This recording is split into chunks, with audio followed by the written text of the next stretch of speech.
Hey YouTube, this is Zach with Achilles Financial, and I wanted to leave today off with a look at my watch list. These are my 10 stocks that in an ideal world I would love to hold at least 100 shares of each one of these and be able to run covered calls off of them.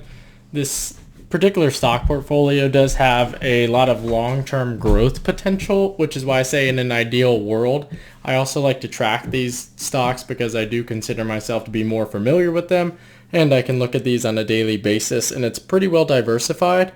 So in terms of a long-term portfolio, I really like what we're seeing here. So I'm going to do a quick walkthrough and just talk about some of my different portfolios. I'm not going to do any in-depth analysis. I'm just going to give you my reasoning on why I am looking at these as a long-term hold. And when I say long-term, I mean greater than 12 months. So I've put out a ton of videos so far on Nvidia and AMD. You will see both of these here on the list today. I think that these chip makers are in an awesome position going forward. They are going to continue to dominate the industry. I like the AMD play. As you can see, I have a number of calls on the right hand side of my screen. AMD is a better price point for me to play in as a smaller trader, and I like them a lot because of that. The other reason is because I do think that they have a lot of growth potential because they have not already announced an additional acquisition so far this year.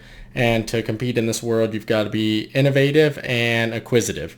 And they have not done one of those this year, so I'm interested to see if they're going to announce something because they have a lot of cash on hand. Nvidia is the same way, a lot of cash on hand, they're announcing acquisition. So I anticipate both of those are going to be great long-term holds on a go-forward basis. And the second one on this list, American Tower, they are a building group, and essentially what they do is they build cell phone towers, 5G phone towers, and they pay a really great dividend, great stock. I think that this is another great long-term hold. I would definitely recommend checking them out, do your own research. But this is one that you should be able to hold for the rest of eternity, hopefully, as long as there is 5G towers. Third on the list, again, another one where I've done a lot of videos about, I have Bank of America. I really like Bank of America as a great long-term hold.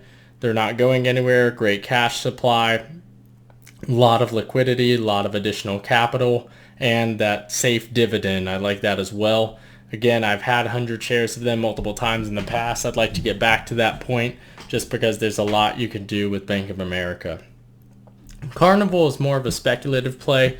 I really don't want to invest in them at this point in time just because there's a lot in the news about the cruise industry, and I really don't know where it's going at this point in time.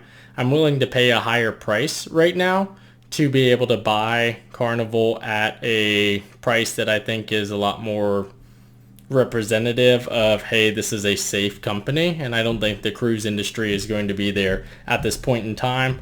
But by having it on my watch list, I can look at it on a daily basis and make plays at that point in time. Underneath that, you have a ETF fund, and essentially this is an exposure fund for me to have in the oil and gas industry. And Gush is just a exposure saying, hey, there's a ton of stocks that are traded in this fund, and this is a representation of how the market is moving as a whole. That being said, it can be quite volatile, so it does a lot of different moves up and down, which can be great, but I don't consider myself an expert in the oil and gas industry, and I don't want to hop on that bandwagon. So this keeps me in touch with that, but I mean, as early as earlier this year, and this is the nature of these types of funds, it was above $5,000. So very, very large volatile movements. But again, that doesn't necessarily mean, hey, I want to buy this. It's going to be 5,000 by the end of the year because it is an exposure-based fund. So you're going to see a lot of losses, a lot of gains. Disney is another stock that I have talked about repeatedly. I think that they are going to go down tomorrow. They announced earnings today. They got hit pretty hard. They're going to continue to go down for the immediate future. But this is one that, again, I think that they are in a fantastic position to climb out of this. Unfortunately, they have a lot of exposure to the pandemic, so we're not going to see them in the near future.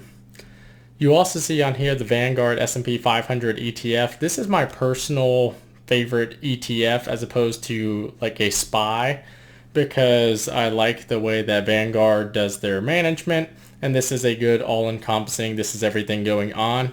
There's a lot of bad news right now about, hey, you shouldn't be investing in index funds because they have these weaknesses in them. I don't know if I would necessarily agree with that if you're not someone who actively looks at the market on a daily basis. So I think that a S&P 500 fund is, if you're betting, I think Warren Buffett just said in his call this past weekend, if you're betting on America, you're probably going to win. And this is a representation of the top 500 companies in the United States. And it's a great exposure fund to just get in. I've also got Walmart on here. Again, Walmart has continuously been killing it. They're dominant in their space. They're dominant in online sales. I anticipate them going to continue doing excellent. Lastly on my list, I've got Zillow. Had a video come out yesterday. Check it out. I'll link it here. Now that you've come back and watched it, after watching it, let me know what you thought. Do you like the Zillow plays? I like Zillow because Zillow and Redfin are changing the way that you buy and sell homes.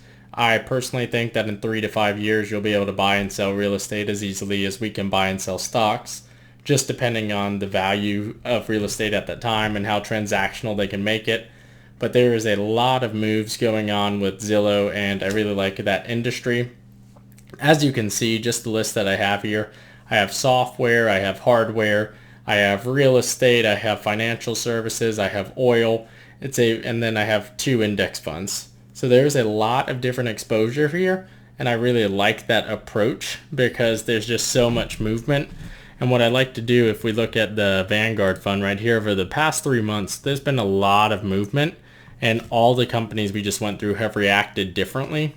So you have exposure here, but you're still able to react differently depending on what plays you want to make.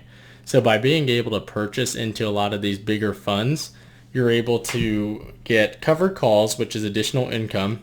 You're able to get dividends, additional income, and hopefully appreciation over time. So this is all what we've just seen as my long-term portfolio. I like it a lot. Let me know your comments below on what else I should be adding, what you're looking at, and what you'd like to see long term. Thanks. Talk to you guys later.